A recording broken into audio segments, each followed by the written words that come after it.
Bloomberg Audio Studios. Podcasts, radio, news. This is the Closing Bell on the Stock Movers Report. The companies making moves at the close of U.S. trading with Carol Massar, Tim Stenovec, Romaine Bostick, and Scarlett Fu. All right, let's get to some of the individual gainers. Hey guys, you want to see something really cool? Go to NDX Index DES, SPX Index DES, and the four top gainers in both of those averages are exactly the same. Cool. Intel, Regeneron, CrowdStrike, and is it Palo Alto? I just think that's kind of wild. All right, cool. None of those names are on the screen. Okay. Intel is the number one gainer in the S&P 500, the NASDAQ 100. It was up more than 11% at its intraday high today, finishing with a 6% gain. That intraday high, highest level since April of 2024. Bond trading volume jumped on this one. Options trading surged, led by those $46 calls. Keep in mind that Mobileye Global, of course, buying that humanoid robot maker Menti for $900 million. Mobileye's biggest shareholders is Intel, according to Mobileye. So I don't know. That was the only news I could find, but I just thought it was kind of interesting. Okay, that's a stretch. By the way, did you see all the humanoid robots everybody's been parading out at CES? They've moved very slowly. They're very scary. No, did you see the Boston Dynamics one? Yeah, that's one. Like if I saw that walking down the street, I would cross. That guy can. That robot can do cartwheels. Is it still the little dog, or are we talking about a different? No, this is it's like your size person. Oh God! You're probably keep it away from me. I doubt that. All right, moving along, everybody. Anywhere Real Estate, ticker is HOUS. That was definitely a gainer in today's session, finishing the day with a gain of about 17.5%. Compass also higher. We'll bring that one up 9.5% to the upside.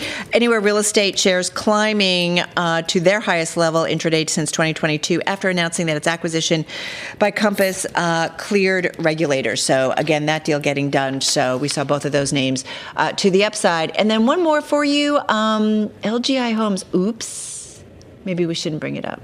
But we did. There it is. Yeah. It was up almost 10% at its highs today, finishing with a decline of 1.6%. For our viewers who don't know, or listeners, I should say, Carol, her only job is every day to come out and tell you which stocks rose. But very frequently, she sometimes has something on there not that too actually... Not too frequently. It's the first time it's happened. This is why, just a note to our producers who give me a hard time about why I don't send the names that are down until 3:58 p.m. It's because I just want to make sure they're still declining. You know what? Not Happy New Year to you two anymore. All right, let's move on because I've got a few decliners for you guys. I have a decliner for you too, Tim. Oh, you do. Let's talk though about defense names. Lockheed Martin, Northrop Grumman, General Dynamics, all down to the tune of more than 4% today. President Trump pledging to block dividends, stock buybacks, and overcompensation of executives until defense companies speed up production and maintenance of military equipment. The president said execs at these companies should not be allowed to make in excess of $5 million until his concerns are addressed. When I say these companies, he talked about defense companies overall. He didn't name these companies specifically. Go ahead. Yeah, well, just actually, now that you're saying that, Trump actually out with a Truth Social post right now, this involving RTX. He refers to it as Raytheon. Of course, it's changed its name to RTX. It was lower by 2.5% in the cash session, now down an additional 2% here in the after hours trade. And he specifically calls them out, basically hitting, I'm not going to read this all, but basically hitting on some of these issues with their relationship with the Defense Department or Department of War, as he calls it, and wants them to stop paying dividends. I'm interested in what exactly prompted this. It sounds like delays of equipment and just how long it takes for this stuff to come. But I would like to hear, what exactly it was that prompted him to send out this post. And also, according to him, he says he wants Raytheon. This is a quote. Yeah. Step up, start investing in more upfront investment like plants and equipment, or they will no longer be doing business with the Department of War.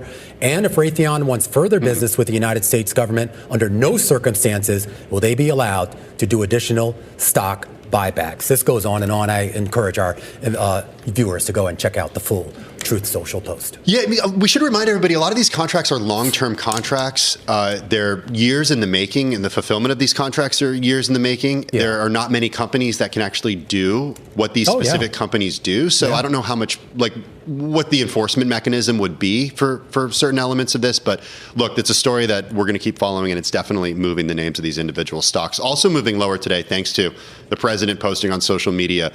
Shares of companies that are in the space of owning homes, institutional investors that own single-family homes. So Invitation Homes spun off from Blackstone years ago, I think it was back in 2017, down 6% today. American Homes for Rent falling 4.3%. Blackstone itself, a major owner of single-family homes, down 5.6%. The president said that he would move to ban institutional investors from buying single-family homes. He said, we'll learn more at Davos. The president said he was, quote, immediately taking steps to ban large institutional investors from buying single-family homes in a push toward promoting housing affordability. So these companies and more fell today. And finally... Why do I have to wait for Davos? That's where we're getting more details. Oh, okay. More details. When is Davos? It's coming up. It's soon. Soon, yeah. 2 weeks.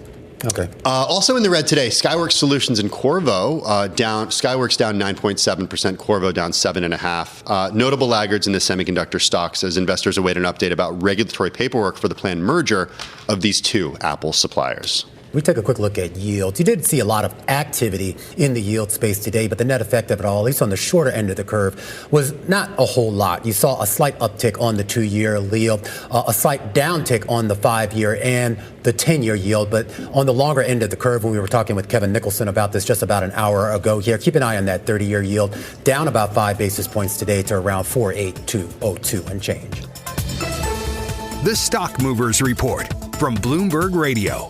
Check back with us throughout the day for the latest roundup of companies making news on Wall Street. And for the latest market-moving headlines, listen to Bloomberg Radio live. Catch us on YouTube, Bloomberg.com, and on Apple CarPlay and Android Auto with the Bloomberg Business app.